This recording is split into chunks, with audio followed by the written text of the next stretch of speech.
Long before we knew him as a saint, Augustine of Hippo was this brilliant, really restless young guy in North Africa.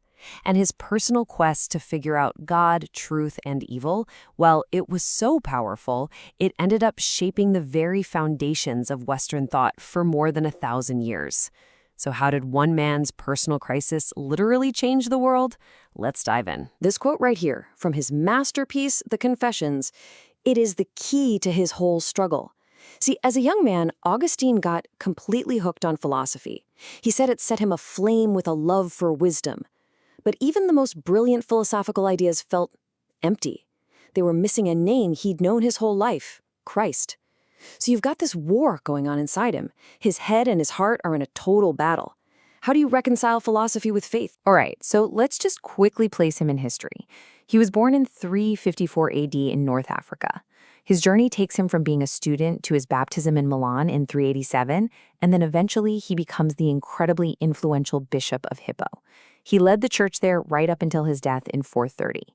And it's during this whole time that he's wrestling with the ideas that would change everything. Okay, so Augustine's first huge intellectual roadblock was the Bible itself, the very book at the heart of the faith his mother, Monica, held so dear. Yeah, for this highly educated professor of rhetoric, the scriptures, they were a real problem. You know, Augustine was brutally honest about this. To his ears, which were trained on this beautiful, polished Latin from philosophers, the Bible just sounded rough and uncultured. He called it barbarous. But even worse was the content. I mean, how could a perfect, all-powerful God get angry or walk around in a garden? This idea of God having human-like qualities, that's anthropomorphism, it just seems so unsophisticated to him. So this intellectual roadblock, it leads him on a 9-year detour. He's searching for something more rational, something less crude. And he falls in with this popular, kind of Gnostic group that promised they had all the answers. These guys, the Manichees, they were like the intellectual cool kids of their day. They promised pure reason, a path to God that didn't require what Augustine saw as just blind faith. And for him, that was incredibly appealing. They also had a really simple answer for the problem of evil. They just said reality was a cosmic battle between two equal powers, one good and one evil. But here's the thing. The Manicheans didn't actually solve his biggest problem. In fact, they made it worse. They imagined their good God as this kind of infinite mass of pure light. So Augustine was still stuck on the exact same fundamental question. He just could not think about God without picturing a physical body, you know, something with length and width.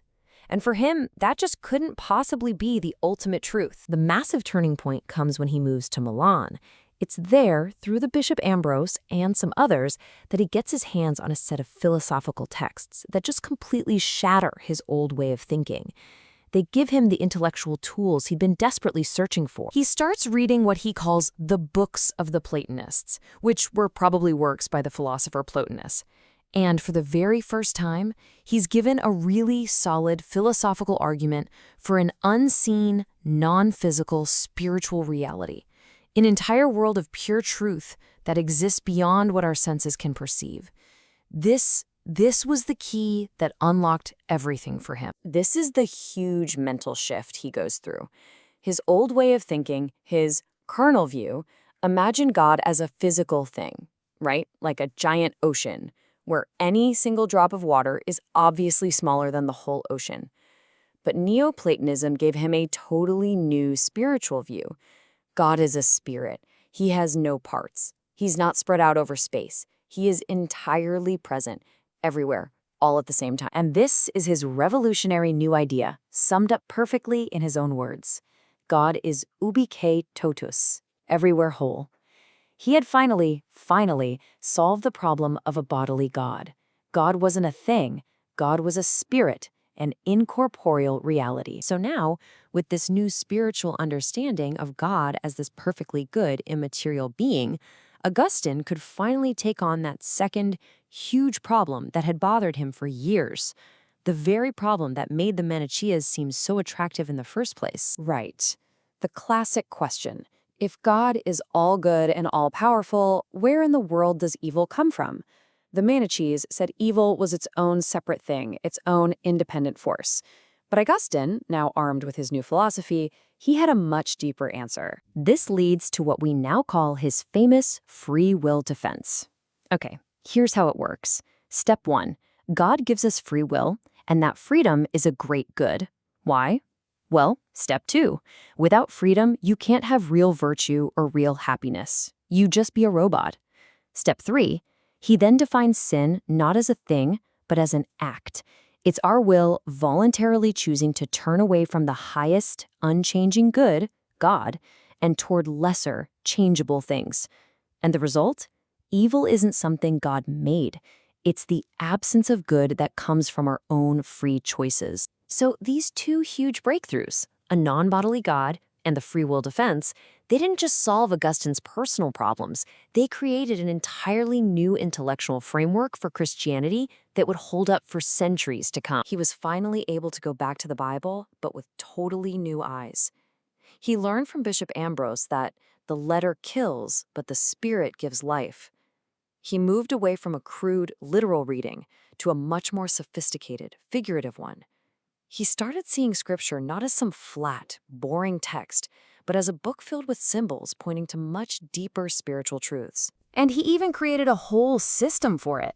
He argued you could read Scripture on all these different levels, for its literal history, sure, but also for its etiology, which is just a fancy word for its causes, why things were done. You could look for analogies that connect the Old and New Testament, and of course, you could read it for its rich allegorical or figurative meaning. This whole layered approach let him defend the Bible against its critics and really uncover its wisdom. So what was his great achievement? It was this powerful synthesis. He took the most sophisticated philosophical tools he could find, Neoplatonism, and used them to build a grand new intellectual house for his Christian faith.